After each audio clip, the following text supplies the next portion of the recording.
مشاهدينا الأعزاء، السلام عليكم. مصرع 3 أشخاص في حادثة سير مروعة نواحي برشيد. إليكم التفاصيل.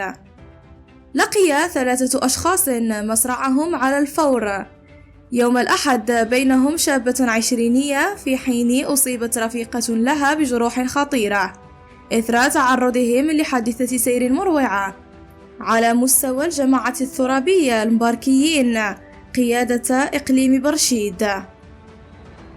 وفق مصادر مطلعة، فإن الحادث نجم عن انحراف سيارة خفيفة وانقلابها، مما تسبب في مصرع 3 أشخاص وإصابة شابة بجروح خطيرة، نقلت على إثرها إلى مستعجلات المركز الاستشفائي بالعاصمة الشاوية لتلقي الإسعافات الأولية، بينما نقلت جثة الضحايا إلى قسم الأموات بسطات، فيما فتح تحقيق تحت إشراف النيابة العامة لتحديد ملابسات الحادث.